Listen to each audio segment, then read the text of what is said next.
नमस्कार दोस्तों, हरे Krishna, Radhe Radhe. Welcome back to the channel. कैसे हो आप सब लोग। आज है गुरुवार, बहुत ही पावन दिन है, बहुत अच्छा दिन है। तो मैं कर रही हूँ अपना गुरुवार का पूजा। और गुरुवार का पूजा के साथ साथ आज इस वीडियो में मैं आपको गुरुवार के बारे में कुछ नहीं बता रही हूँ।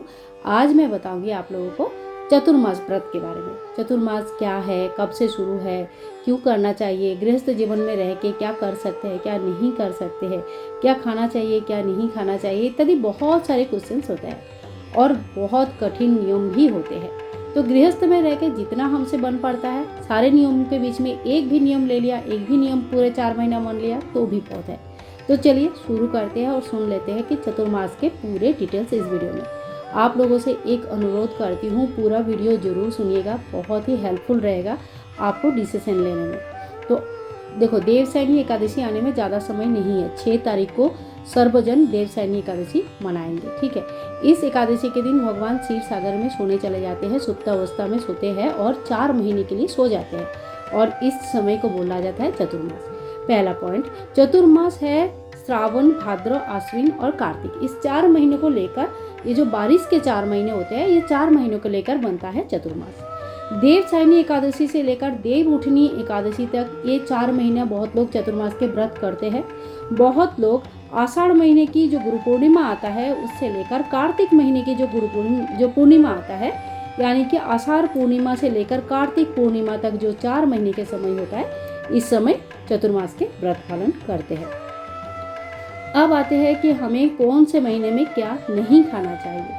तो देखो, श्रावण के जो महीना होता है, ये बारिश सबसे ज़्यादा होता है। इसमें हमें कोई साग जैसे ग्रीन वेजिटेबल्स, लीफी वेजिटेबल्स, जो हरे पत्ते वाले सब्जियां होते हैं ना, वो नहीं खाना चाहिए। कारण के हिसाब से बोला गया है कि अगर ऐसा करेंगे हम लोग तो उसमें असंख्य कीड़े मकोड़े, उनके अंडे होते हैं जो कि हमारे शरीर के लिए बहुत ही ज़्यादा खराब होते हैं। तो हमें इस समय साग का त्याग कर देना चाहिए। अब आती हूँ दूसरे महीने, यानी कि भाद्रपद महीने में। भाद्रपद महीने में दही नहीं खाना चाहिए। इसी तरह से आश्विन के महीने में दूध नहीं पीना चाहिए और कार्तिक के महीने में दूई दाल, यानी कि जो दाल 2 टुकड़े में, 2 हिस्सों में बढ़ जाती है, ऐसे दाल, मसूर के दाल हमें बिल्कुल भी नहीं खाना चाहिए। अब देखो, इसके कुछ नियम होते हैं चतुर्मास में। इनमें से कोई भी एक नियम या सारे नियम हम मान सकते हैं। तो सबसे पहला नियम है कि कभी भी जब हम व्रत रखते हैं, कोई भी हम पूजा, कोई अपने आप को नियम में बांधते हैं, तो सबसे पहला नियम होता है भूमि शयन, यानी कि अपने सज्जा त्याग करना चाहिए। भूमि पे शुद्ध सात्विक तरीके से शयन करना चाहिए। अगर सारे नियम बताने से पहले एक बार बताती हूँ, देखो सब चीज़ निर्भर करते हैं आपकी कितनी शारीरिक क्षमता है, आप कर सकते हो नहीं कर सकते हो, और पारिपार्श्विक आपका गृह में जितने भी आपके फैमिली मेम्बर्स हैं वो कितना सपोर्टिव है, ये सारी चीज़ें बहुत ज़्यादा निर्भर करता है हर चीज़ के लिए। तो नियम आप सुन लीजिए, इसमें से जितना भी हो सके करेंगे, जितना नहीं हो पाएगा उसमें क्या कर सकते हैं, गृहस्थ जीवन है, ऐसे ही हमें चलना पड़ता है।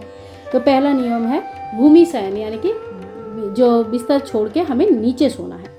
दूसरा नियम है ब्रह्म मुहूर्त में उठना और स्नान करना। ब्रह्म मुहूर्त में उठना मतलब जब सूर्योदय होता है उससे करीब 45 मिनट पहले ही हमें उठ जाना चाहिए। और ब्रह्म मुहूर्त में स्नान करना, स्नान का विशेष महत्व है।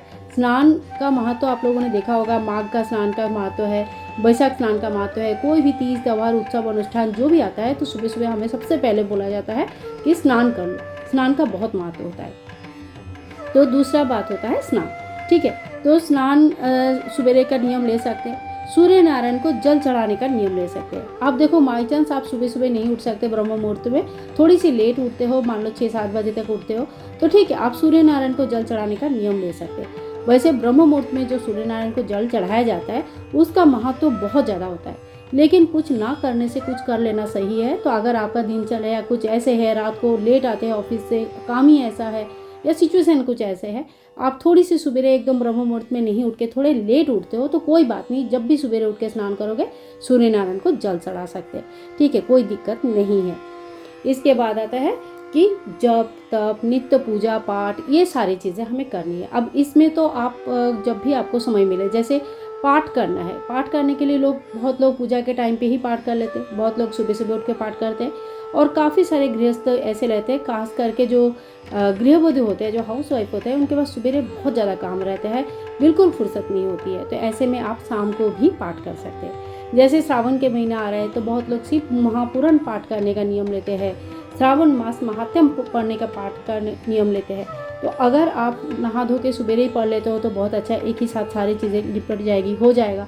और अगर किसी वजह से नहीं होता है, आप कैसे तो सुबेरे खाली पूजा कर सकते हैं, पाठ नहीं कर सकते, कोई बात नहीं, आप शाम का एक टाइम फिक्स कर लीजिएगा, उस टाइम पे पाठ कर सकते हैं, माला जप कर सकते हैं, हरिनाम संकीर्तन कर सकते हैं, कोई कहीं पे नाम कथा हो रहा है वहाँ पे जाके सुन सकते हैं, यानी कि थोड़ी अपनी मन को शुद्ध रखना है। ठीक है, अब किस तरह से रखेंगे बिल्कुल आपके ऊपर है। आप पूजा पाठ करते हैं या नाम जप करते हैं या दान करते हैं या मंदिर में जाके थोड़ी देर बैठ जाते हैं, वहाँ पे कीर्तन सुन लेते हैं, तो देखिए बहुत तरह का हो सकता है। इसके बाद है कौन से देव देवी का हमें पूजा करना चाहिए। विशेष पूजा क्या, नित्य पूजा तो हम लोग डेली करते ही है, जितने भी मंदिर में देव देवी है सभी का पूजा करते हैं, सभी को धूप दीप दिखाते हैं, सभी को भोग लगाते हैं। तो विशेष क्या है, विशेष ये है कि हर एक महीना एक विशेष देवी देवता को उत्सर्ग किया गया है, यानी कि कोई एक महीना, जैसे हम सभी को बताएं श्रावण के महीना भगवान शिव जी को बहुत बहुत प्रिय होते हैं, और श्रावण के महीने में शिव जी के जो व्रत रखा जाता है, जो तप किया जाता है,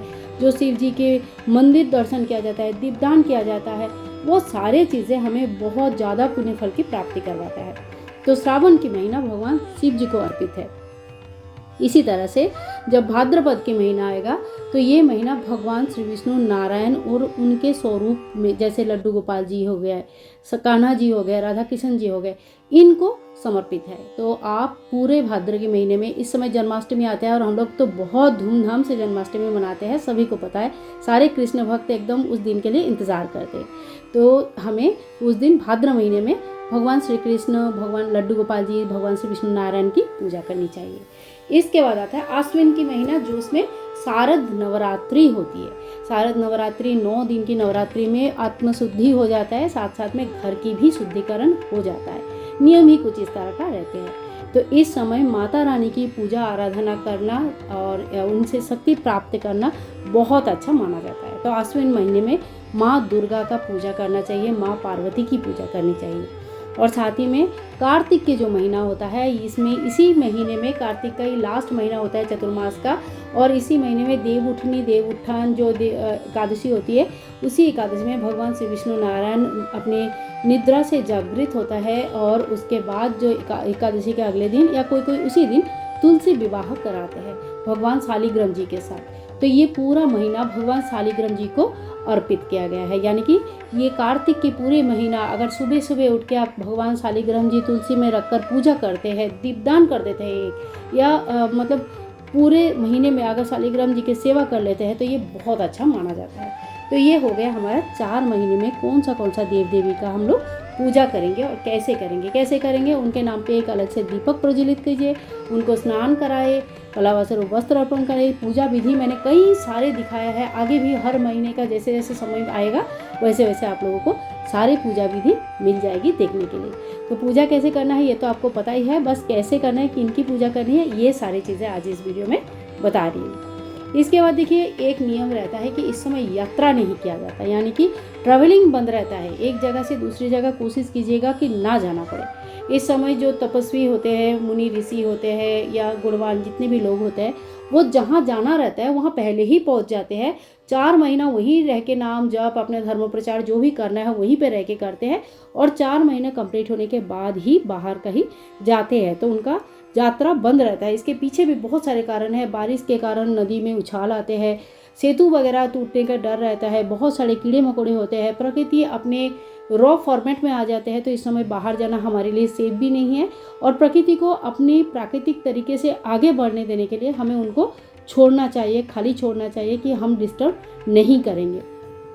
तो बहुत सारा कारण ऐसा होता है जिसको दिमाग में रख के ये सारे नियम बनाया गया है। ये चीज़ें ना सनातन धर्म में जो नियम बनाया गया है ना, इसके पीछे बहुत ही बड़ा बड़ा साइंटिफिक रीज़न होगा। ऐसा नहीं है कि आँख बंद करके मानना है, बहुत साइंटिफिक रीज़न होता है। इसके बाद देखिए इस महीने में दान करना, ध्यान लगाना, जप करना और पूजा पाठ का विशेष महत्व है। अगर आप पूजा पाठ ज़्यादा नहीं कर सकते तो आप शाम को किसी भी शिव मंदिर, नारायण मंदिर में दीपदान कीजिएगा, बहुत अच्छा रहता है। ज़्यादा पूजा पाठ अगर नहीं कर सकते हैं तो दान कर लीजिएगा, ये भी बहुत अच्छा रहता है। ठीक है, जो भी आपको सूट करे, जो भी आपको लगे आपके लिए सही है, आप कर सकते हैं, इस चीज़ को दिल से कर सकते हैं, आप वो चीज़ कीजिए। इसमें से क्या क्या है, दान है, ध्यान है, जप है और सबसे बड़ी बात जो होता है ना, आत्मशुद्धि की ज़रूरत है। कटु उक्ति किसी के बारे में नहीं करना है, लोगों के लिए गलत सोच नहीं रखना है, अपने मन को शुद्ध करना है ओवरऑल, ठीक है। इसके बाद आते हैं कि जो मंगल कार्य होता है, जो मतलब जैसे गृह प्रवेश हो गया, मुंडन हो गया, शादी हो गई, जनेऊ हो गया, नया काम कोई शुरू होना है, तो ये सारे चीज़ें चतुर्मास के समय नहीं होती है, क्योंकि इस समय नेगेटिव ऊर्जा बहुत ज़्यादा रहता है। तो कोई भी अच्छा काम में अड़चन आ सकते हैं, प्रॉब्लम हो सकती है, क्योंकि प्रकृति का सिचुएशन कुछ ऐसा रहता है, ग्रह नक्षत्र का सिचुएशन कुछ ऐसा रहता है कि ओवरऑल ये अच्छी रिजल्ट हमें नहीं देती है। तो इसीलिए हमें इस टाइम पे ये जो 4 महीना है पूजा पाठ करके अपना पॉजिटिविटी को बढ़ाना है, और जो भी अपना मंगल कार्य है इसे इस टाइम पे स्टॉप रखा जाता है, बंद रखा जाता है, नहीं किया जाता है, ठीक है। इसके बाद देखिए, एक तो सबसे बड़ा जो नियम होता है वो है नॉनवेज तो नहीं खाना चाहिए। जो लोग खाते भी है वो इस चतुर्मास के द्वारा नहीं खाएंगे, और जो लोग पूरा चतुर्मास में नहीं छोड़ सकते वो कम से कम श्रावण यानी कि लघु चतुर्मास कहते हैं इसको, तो श्रावण के महीने में छोड़ देना चाहिए। अगर संभव है तो प्याज लहसुन भी छोड़ दीजिए, अगर नहीं संभव है तो कम से कम व्रत त्यौहार के जितने भी बहुत सारे व्रत त्यौहार आते हैं उसमें आपको प्याज लहसुन नहीं ग्रहण करना है। वैसे नियम के हिसाब से पूरे चतुर्मास में प्याज लहसुन, मांस, मदिरा, ये सब चीज़ें बिल्कुल भी बंद रहता है, नहीं ग्रहण करना चाहिए। और लास्ट में जो 15 नंबर बात है वो मैं आप लोगों को बताती हूँ। तो देखिए, चतुर्मास में भगवान श्री विष्णु नारायण का सेवा करना बहुत ही ज़्यादा पुण्य फलदायी होता है। इस 4 महीने में जो भगवान श्री विष्णु नारायण के मंदिर में डेली दीपदान करते हैं, माता लक्ष्मी उनके ऊपर बहुत ज़्यादा प्रसन्न होते हैं। और अगर मंदिर में दीपदान नहीं कर सकते तो आप अपने मंदिर के लिए एक नियम ले सकते हैं कि हर रोज़ सुबह या शाम जो भी पॉसिबल है उस टाइम पे आप एक दीपदान भगवान श्री विष्णु नारायण माता लक्ष्मी के नाम पे जरूर करेंगे, अलग से अपने मंदिर के जो दिया रोज का जलता है उसके अलावा अलग से, ठीक है। तो जो लोग देवसायन एकादशी से चतुर्मास की व्रत लेंगे वो 6 जुलाई 2025 से शुरू करेंगे, और जो लोग पूर्णिमा से अपना व्रत शुरू करेंगे वो 10 जुलाई 2025 से करेंगे। तो ये है चतुर्मास संबंधित सारी जानकारी। आप लोगों को अगर वीडियो थोड़ी भी पसंद आई है, थोड़ी भी अच्छा लगा है तो प्लीज़ लाइक कीजिएगा, ज़्यादा से ज़्यादा शेयर कीजिएगा और चैनल को सब्सक्राइब करके रखिएगा। मिलूंगी एक और नया वीडियो में, तब तक के लिए हरे कृष्णा, राधे राधे। चतुर्मास के श्रावण महीने की बहुत बहुत शुभकामनाएं। बाय बाय दोस्तों, टेक केयर, हैप्पी चतुर्मास।